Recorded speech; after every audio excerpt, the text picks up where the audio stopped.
Will the Senate please come to order? Madam Clerk, please call the roll. Senator Awa. Here. Senator Chang. Here. Senator DeCoite. Here. Senator DeCourt. Here. Senator Dela Cruz. Here. Senator Elefante. Here. Senator Favela. Here. Senator Fukunaga. Senator Gabbard. Here. Senator Hashimoto. Here. Senator Ihara. Present. Senator Inoue. Present. Senator Kanuha. Senator Keohoka Lole. Senator Kidani. Senator Kim. Senator Lamosao. Here. Senator Lee. Hello. Senator McKelvey. Senator McKelvey. Senator Moriwaki. Senator Rhodes. Senator Richards. Here. Senator San Buenaventura. Senator Wakai. Mr. President, Present. all 25 members are present. Thank you. The chair has read the journal from the preceding day and approves the same. Are there any introductions this morning? Senator Kehoka Lole. Thank you, Mr. President. In the gallery, we have a friend I'd like to introduce. He's a Bears fan, comes to us from Chicago, where it is currently 26 degrees. Zach Shartag, please rise and be welcomed by the Senate.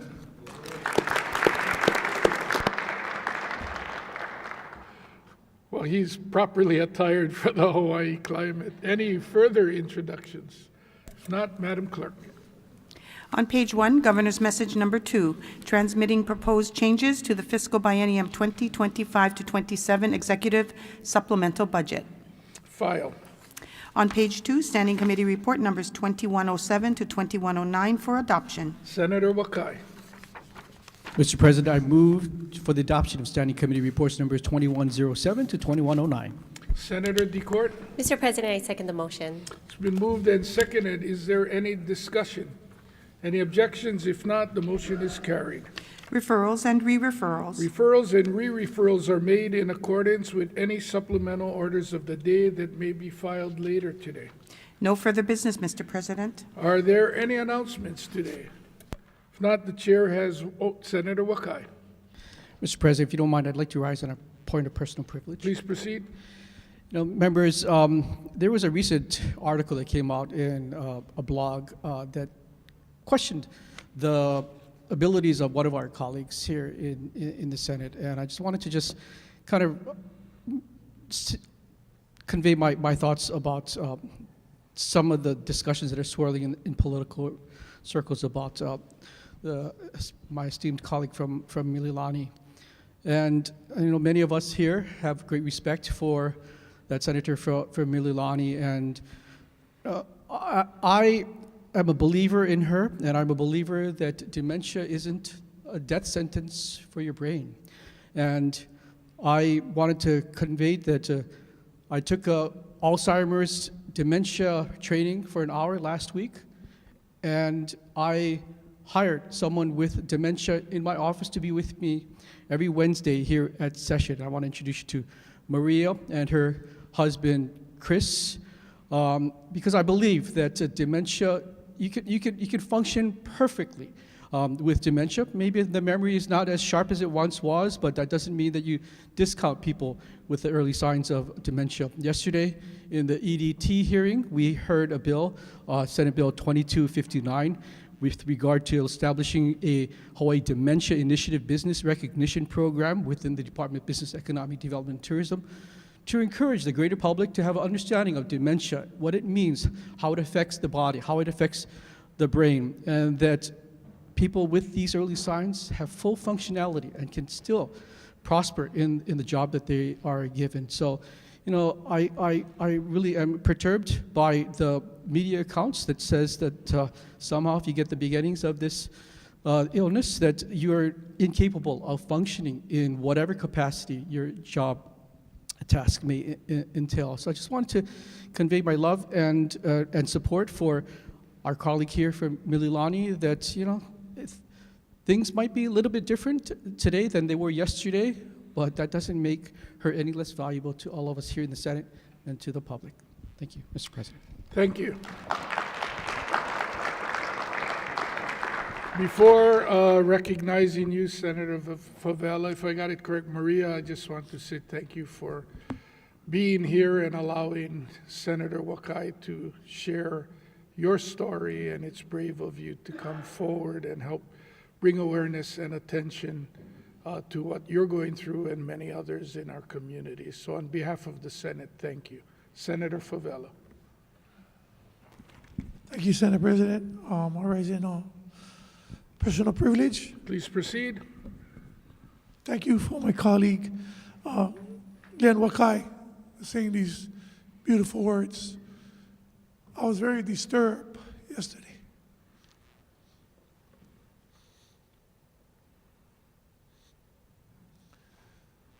She's one of my mentors.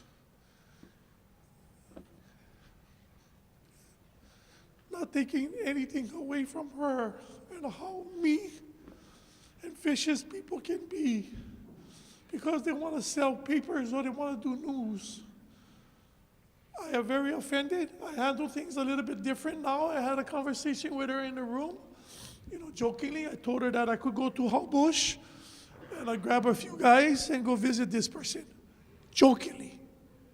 I love this lady from the bottom of my heart. She only gave me a lot of love and respect since I've been here 8 years ago. But I went to see her yesterday, and it's something that we talked about. Because I didn't share this with her. I took care of my grandmother from dementia to then later on getting Alzheimer's. And everybody in my family on my dad's side wrote her off. But that was the best quality of life that my daughter got to spend with her great-grandmother. None of her cousins or family members ever had that special time with her. So again, this is a time to reflect on our own human strength and our abilities to do things here in this square building. But it should not take away from certain things that we slip up because you want to go ahead and highlight something negative like that. I didn't read the article, colleagues. I was told by Senator DeCoit and DeCourt about the article. I could not read it. Only hearing about it made me angry and hurt. Because again, guys, they attacked one of our loved ones. And when they attack one of you guys here, I take it seriously. But I wasn't going to say anything because it's very emotional for me. But again, at the end of the day, I love this lady with all my heart. And I'm sad that people dummy and attack her in the media. But again, thank you, Senate President. Thank you, colleagues. Again, Michelle, I love you. God bless you, and I always stand by you. Aloha. Thank you. Any further announcements? Senator Lee, Thank you, Mr. President. Rise on a point of personal privilege. please proceed. I think in light of the discussion that we've been having in this moment, it's important to point out from my perspective that none of us serving here, none of us serving in any level of government, in any place around the country, are perfect. We all come with our own experiences, our own pros, our own cons, our own views of the world, but that's what makes us as a body more reflective of the overall public. It makes us able to connect with those folks who share the experiences some of us do. It lets us relate to those folks, understand their issues, and take stronger action as a result. I share this because my own family, my mom, has similar issues that have been raised by some news outlets in this discussion. These are things that I've learned secondhand. I don't know what some of these experiences are like myself, but having folks, and not just with this issue, but any number of other things, able to experience those things firsthand and bring those discussions forward as part of the public discourse and be able to take action on that is what makes us effective and makes us strong. The question is how we use our time and experiences to help inform those decisions going forward. That, I think, is something that often gets overlooked. So I really want to just share my admiration for our colleagues and to the work that they've done and continue to do, and the benefit they bring not just to this body, but to the work that we do for everyone here in the state, including those folks who share the experiences that we all do here. Thank you very much. Thank you. Any further announcements? Senator De La Cruz, then Senator Kim. Thank you. Point of personal privilege. Please proceed. Thank you, Mr. President. My grandmother also had dementia, and it was really hard on my family initially.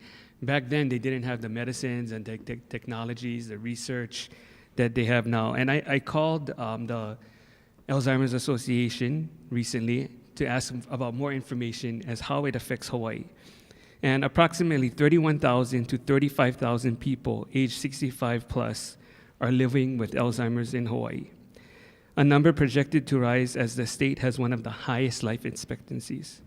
Roughly 16.8% of adults report cognitive decline that are around 45 years old and above, and Alzheimer's is a top 5 leading causes. It's supported by 60,000 plus unpaid caregivers throughout the state. And this is something that we're having to deal with. When I spoke to Senator Kidani, it made me think that everyone I know can relate to this story. We know of an auntie, an uncle, a cousin. We're all dealing with this.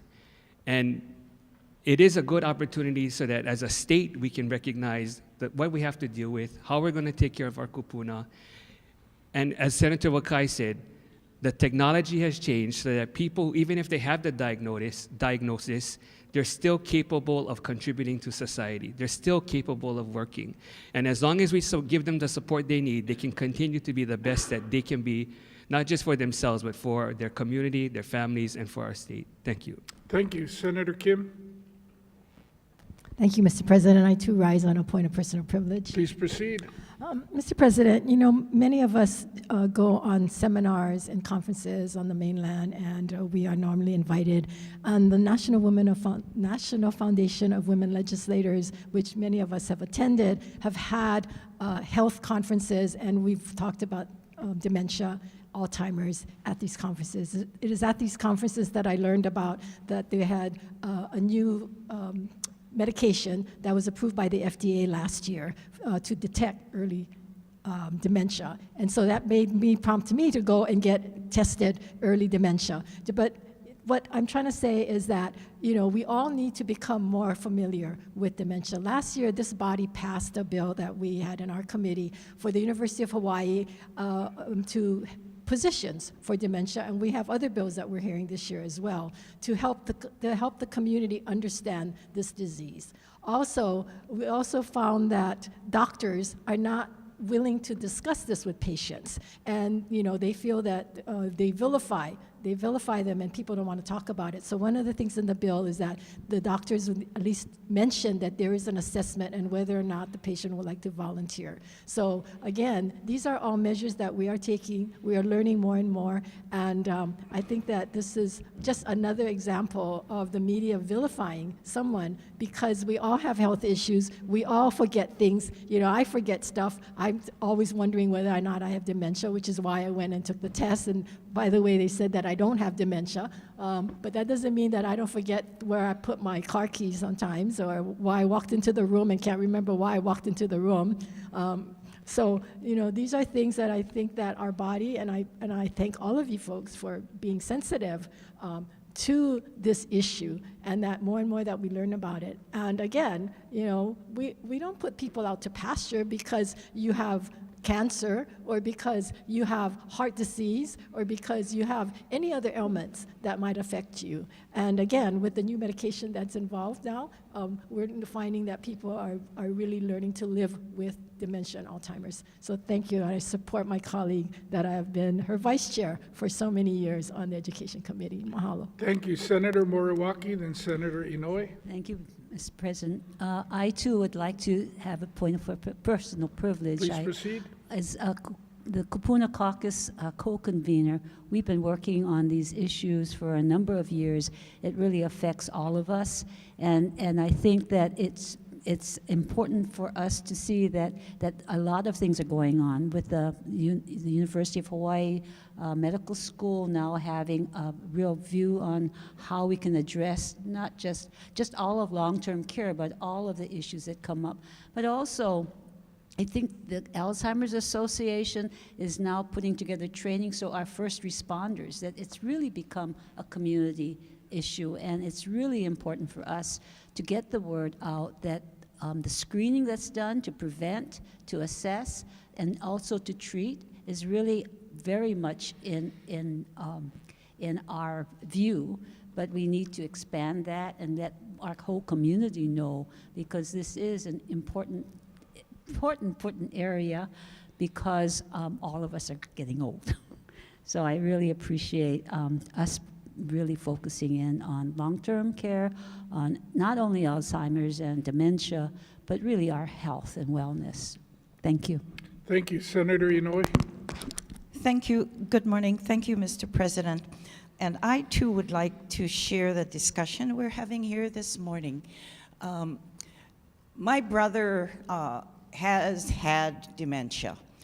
We lost him a year ago, actually not even a year ago, but for him, he lived a good life because he started his dementia at the early 90s, and so he had a good life. However, for the point of personal privilege, Mr. President and colleagues, I was very disturbed, as had mentioned by the senator from EVA, that there was an article that appeared.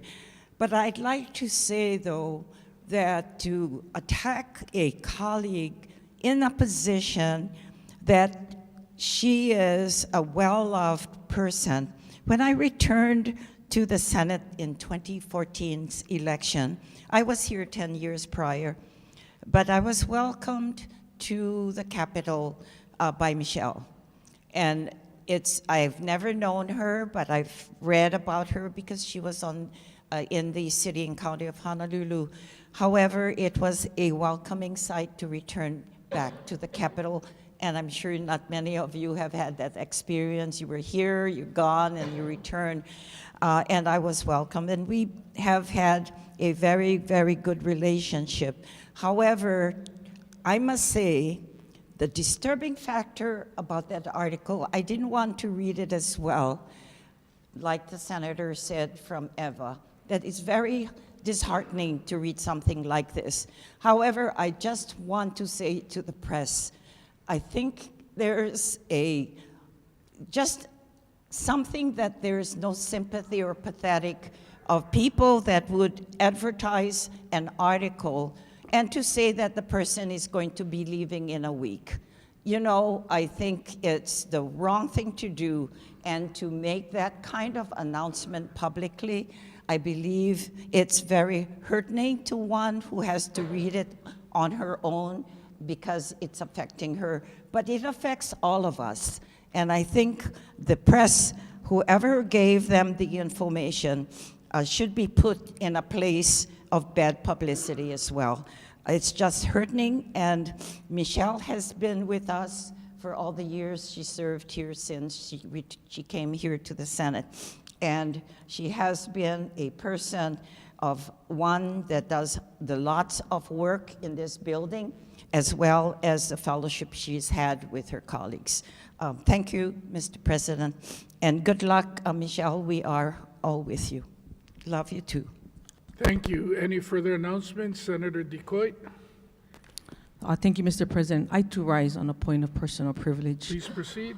I'd like to echo all the sentiments of my colleagues.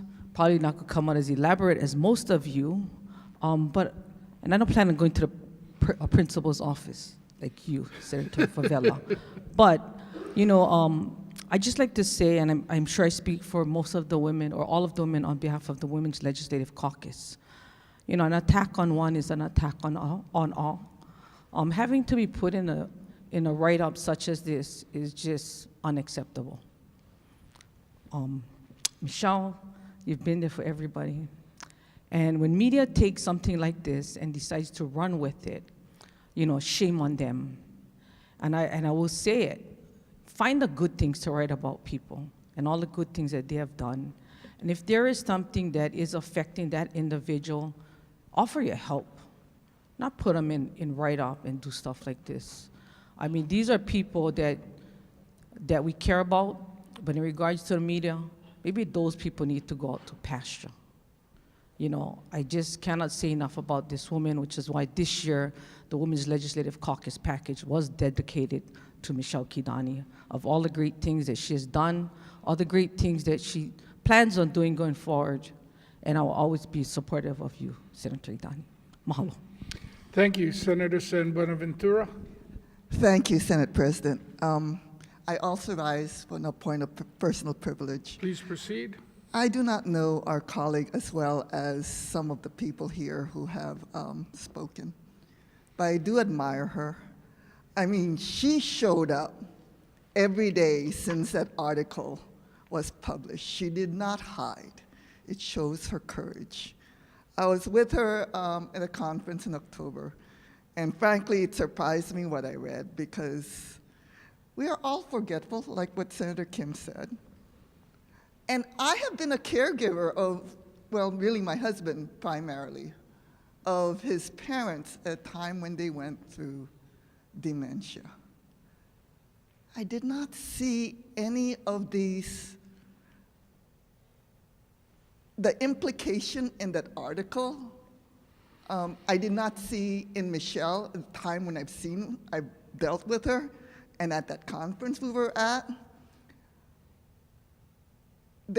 I do admire and I do appreciate all of the sentiments that's being said, because it does rise to, it gives power to the idea that just because you're labeled with dementia doesn't mean that you are unable or unfit. And I really do appreciate our colleagues for pointing that out. And she is frankly the very model of somebody who we are going to reach that point when we're going to forget more, and because we're in the limelight, it's going to be in the paper that we forgot something. I mean, I turn at the end of every one of my hearings to my committee clerk. Did I forget something? Because I know it's going to be to that point, and it's going to be published, and it's going to be on YouTube. And again, I don't have as many things to say as my colleagues, but I do admire her courage, and I do admire her tenacity, and continue to come every day to the state capitol and continue to do the people's work. Thank you. Thank you. Any further announcements? If not, I'll simply say 2 weeks ago on opening day, Senator Awa spoke on behalf of the Minority Caucus, and I have no reason to doubt that he will work with his colleagues to carry out their duties and support what they feel are important to their constituents. And part of what he said is how hard they will work every day for the people of Hawaii. I chose to speak about every one of our members in the Majority Caucus individually and talk about the team that we had put together, and to describe each member and strengths that each member brought, and why I believe in our new lineup for this session that we also, like the minority, we're going to come to work every day, do the best job we can for the people of Hawaii, and we would be able to deliver a great product. In the process of trying to convey my message, I forgot and went right over Senator McKelvey. And before I could adjourn end my speech and omit him, 4 or 5 of you on the floor were all pointing and trying to help me to make sure that I did not see the mistake all the way to the end, and I had an opportunity to correct the mistake, apologize, and talk about Senator McKelvey as well. I think between today's comments and how you helped me on opening day, when our members need help, you are all there to help them. I still stand by what I said on opening day, that we have a team that's put together that is prepared to get the job done for the people of Hawaii. The only announcement I have is, will the majority members please assemble in the caucus room at the end of session. Senator Wakai. Thank you, Mr. President. Let's all continue to make positive contributions. I move that the Senate stand adjourned until 11:30 a.m. tomorrow. Senator DeCourt. Mr. President, I second the motion. It's been moved and seconded. If there are no objections from the members, the Senate will stand adjourned until 11:30 a.m. tomorrow.